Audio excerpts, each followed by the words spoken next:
Bio में अगर तुम्हें रिवीजन करना है ना, तो ये एग्जाम जो है ये बाकी एग्जाम से थोड़ा अलग है, इसलिए इसके लिए स्ट्रैटेजी भी अलग होनी चाहिए। मैंने देखा है बहुत सारे मैथ वाले बच्चे बायो वालों से ज्यादा स्कोर कर लेते हैं बायो में।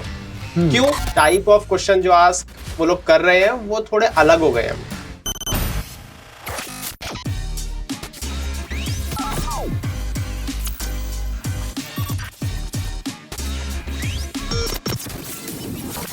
नमस्कार, मैं हूं आपका Vivek Dwivedi, alumnus of NISER Bhubaneswar, और इस वीडियो में हम बात करेंगे नेस्ट 2025 के बायोलॉजी सेक्शन के बारे में। ये कोई एआई वीडियो नहीं है, ये बहुत ही इंपॉर्टेंट वीडियो है।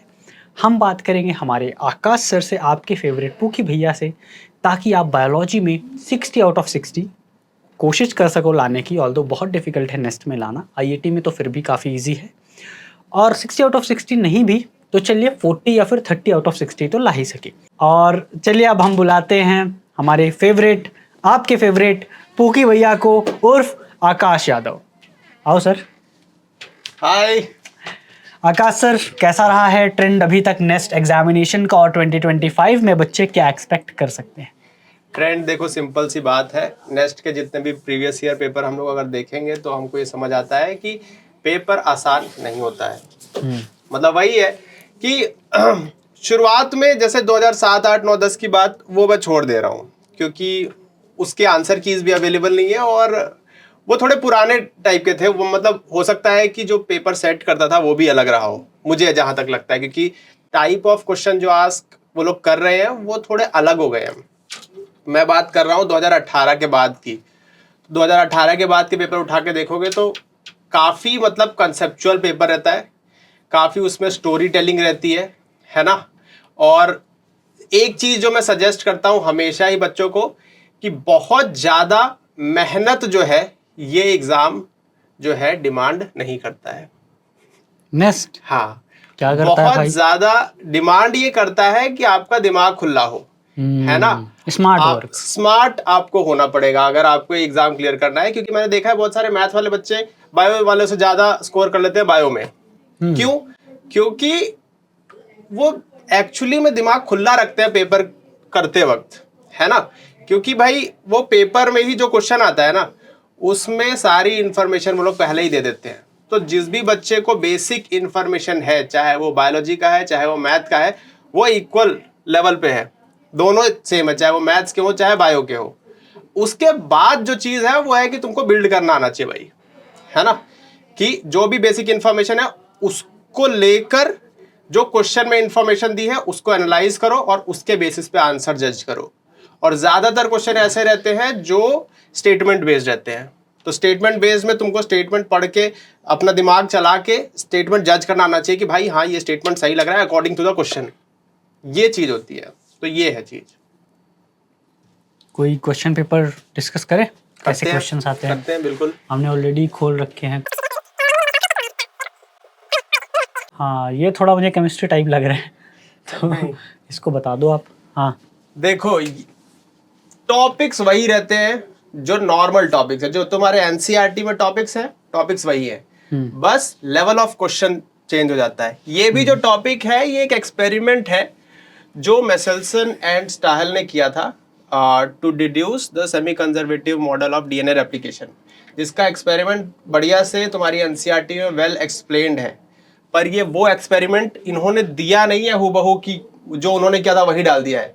इन्होंने वैसा ही एक एक्सपेरिमेंटल सेटअप उठाया है और ये टेस्ट ट्यूब वाली चीजें बना दी हैं और बोला है कि ये जो इन्फॉर्मेशन गिवन है इसके बेसिस से बताओ कि ये जो बैंड है वो किस तरह के आएंगे, क्या वो हाइब्रिड बैंड होंगे, क्या वो हैवी बैंड्स होंगे, क्या वो लाइट बैंड्स होंगे, वो चीज इन्होंने पूछी है। पर ये वाला तो मैथ स्टूडेंट नहीं कर पाएगा। कर पाएगा, बिल्कुल कर पाएगा, अगर एनसीईआरटी पढ़ा होना चाहिए, अगर उसको बेसिक नॉलेज है। जैसे मुझे नहीं है, मैं मैथ वाला ही हूँ। हाँ, तो ये तो मेरे से नहीं होता। हाँ, वो नहीं होगा। अगर तुम्हारे को बेसिक नॉलेज नहीं है तो फिर नहीं हो पाएगा। मेरा कहने का मतलब यह है कि तुमको कम से कम एक राउंड एनसीईआरटी पढ़ी होनी चाहिए और समझी होनी चाहिए, उसके बाद तुम बिल्ड कर सकते हो, वो चीज है। चलिए, और कोई क्वेश्चन देखे? कोई क्वेश्चन है जो हमारे ये मॉक में आया था या आपने पढ़ा? ये एक्चुअली में सारे ही कहीं ना कहीं हमारे मॉक से या हमारी क्लासेस से लिंक्ड ही क्वेश्चन है ना।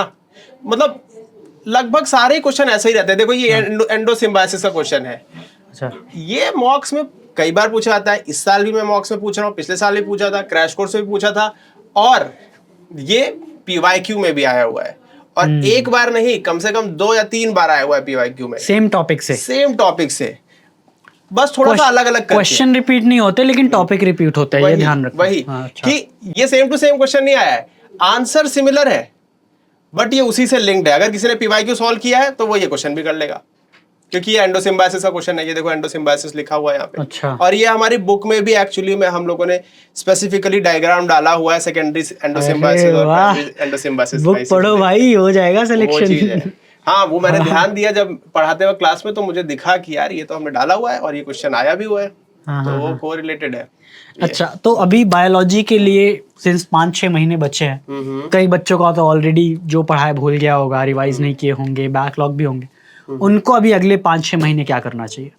स्ट्रैटेजी यही रहनी चाहिए कि या तो तुम खुद से अगर पढ़ना चाहते हो तो खुद से एनसीईआरटी की रीडिंग लगा लो, है ना। एनसीईआरटी की रीडिंग लगाने का मतलब ये नहीं है कि बिल्कुल ही एकदम खुलेआम पढ़ डाली, रीडिंग कर डाली और खत्म कर दिया, बोला कि लो भाई हो गया, ऐसे नहीं, समझ के, है ना। मतलब पढ़ने का मतलब है कि समझ लेना, ठीक है। और समझने के बाद या समझने के साथ साथ ही ये जो पीवाईक्यूज है ये सब लगाते रहो, क्योंकि इससे तुम्हें लेवल ऑफ क्वेश्चन पता चल जाएगा। पता चला कि तुमने कॉन्सेप्ट समझ लिया और नीट के क्वेश्चन लगा लिए, और नीट के क्वेश्चन तुम लोगों को पता ही है कैसे होते हैं, वो लगा के अगर तुम इस पेपर को देने जाओगे नहीं होगा, तो वो चीज है। पर क्या ऐसा हो सकता है इसको दे के नीट करो या आईआईटी करो तो हो जाए? बिल्कुल हो जाएगा, सिलेबस सेम है ना। अच्छा, अगर तुम टफ क्वेश्चन कर रहे हो तो तुम आसान क्वेश्चन अपने आप कर लोगे, लेकिन अगर तुम आसान क्वेश्चन करके जा रहे हो तो तुम टफ क्वेश्चन थोड़ी कर पाओगे। तो वो चीज है कि तुमको लेवल ऑफ क्वेश्चन को ध्यान में रखते हुए पढ़ाई करनी है। जो कॉन्सेप्ट पढ़ा है उससे रिलेटेड क्वेश्चन करो, अगर तुमसे हो रहा है तब तो ठीक है, और अगर नहीं हो रहा है तो फिर you may take a guidance, या फिर कुछ भी वो चीज है जो तुम लोग, मतलब सोर्सेज तुम लोग के पास है ना, तो तुम लोग वहां से रेफर भी कर सकते हो। बट यस, मेन प्रायोरिटी होनी चाहिए कि तुम लोग का लेवल मैच हो जाना चाहिए। ये नहीं है कि तुम नीट के लेवल पे ही अटके रह गए एनसीईआरटी पढ़ के। कई सारी पहले बुक्स थी, इसीलिए हमने भी इसलिए बुक लाई है। कुछ पहले बुक थी, मैं नाम नहीं लूंगा, बहुत बहुत इजी क्वेश्चंस, और आप उनके क्वेश्चंस करोगे ऐसा लगेगा आप तो बस आपको अच्छा फील होता है, पता है। बट प्रॉब्लम यही होती है कि प्रिपरेशन टाइम पे जितना गलत कर सकते हो, गलती कर सकते हो, जितनी प्रॉब्लम फेस करना है कर लो, एग्जाम आपका अच्छा जाए, राइट। अभी आप अच्छा फील करोगे हाँ मेरे से क्वेश्चन हो जा रहे हैं, तो एग्जाम में तो फिर आप खुद को धोखा दे रहे हो। इसके अलावा एनसीईआरटी के अलावा और कुछ स्ट्रैटेजी आप बताना चाहोगे? रिवीजन कैसे करना चाहिए? रिवीजन वही एक फंडा होता है बायो में, दूसरे सब्जेक्ट्स में अलग तरह से रिवीजन करना होता है, जहां तक मतलब मुझे आइडिया है। लेकिन बायो में अगर तुम्हें रिवीजन करना है ना, तो एक राउंड तो तुमको पढ़ना ही पड़ेगा, समझना पड़ेगा, लेकिन उसके बाद तुम्हें रोज उठा के उसको पढ़ना पड़ेगा। मतलब ये कोई ऐसा नहीं है कि तुमने एक बार पढ़ लिया उसके बाद एग्जाम के 1 हफ्ते पहले पढ़ रहे हो या 1 महीने पहले पढ़ रहे हो। मतलब वो रोज की तुम्हारी हैबिट होनी चाहिए कि तुमने रोज ही उठा के एक कोई टॉपिक पढ़ लिया, चाहे वो तुम 15 मिनट में कवर करो, 20 मिनट में कवर करो, या जैसे भी कवर करो। तो मैं तो सजेस्ट करता हूं कि जहां पे पढ़ रहे हो ना, या तो तुम नोट्स बना लो, अगर तुम्हें नोट्स में टाइम लग रहा है तो तुम टिक कर लो, और वही बुक खोलो, जो जो चीजें टिक है उसको ऐसे ऐसे करके तुरंत रिवाइज कर लिया, 15-20 मिनट में हो गया, फिर तुम नया चीज पढ़ रहे हो। हर राउंड में रिवीजन के आपका मेहनत कम ही होगा बेसिकली, क्योंकि आप ऑलरेडी हाईलाइट कर रखोगे चीजें। ये चीज है। अच्छा, बाकी सब्जेक्ट्स में तो काफी मुश्किल है 60 आउट ऑफ 60 लाना, फिजिक्स, केमिस्ट्री, मैथ्स में, पर क्या बायो में ये पॉसिबल है नेक्स्ट में ही लाना? बायो में देखो पॉसिबिलिटी तो रहती है ना। मैं अपने लेवल पे बोलूं तो मुझे लगता है कि पॉसिबल है, लेकिन हाँ मतलब बच्चे नहीं कर पाते, लेकिन यस स्कोरिंग है।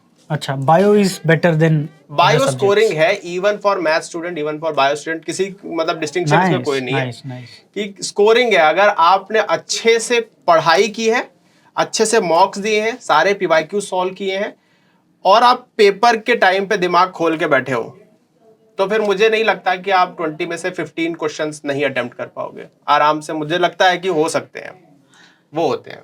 Very nice. कोई लास्ट मैसेज आप देना चाहोगे? एंड देन लास्ट मैसेज यही है कि ये एग्जाम जो है ये बाकी एग्जाम से थोड़ा अलग है, इसलिए इसके लिए स्ट्रैटेजी भी अलग होनी चाहिए, है ना। ये वो वाला एग्जाम नहीं है जिसमें आप रोड लर्निंग किए जा रहे हो और पढ़े जा रहे हो, बात खत्म। ये वो ऐसा नहीं है। यहाँ पे आपको पढ़ाई के साथ साथ दिमाग भी खुला रखना पड़ेगा, बार बार PYQs या मॉक्स या हायर ऑर्डर के क्वेश्चंस सॉल्व करने पड़ेंगे, तभी आपकी हैबिट डल पाएगी इस टाइप के एग्जाम को क्रैक करने की। अदरवाइज अगर आप इजी चीज पे जाओगे तो फिर मुश्किल हो जाएगा। तो यही चीज है कि अपग्रेड योरसेल्फ, बस ये चीज होती है। चलिए तो बच्चों, आई होप इस वीडियो से आपको काफ़ी मदद मिलेगी। मिलते हैं नाइजर या CBS आपके ड्रीम इंस्टीट्यूट में। All the best.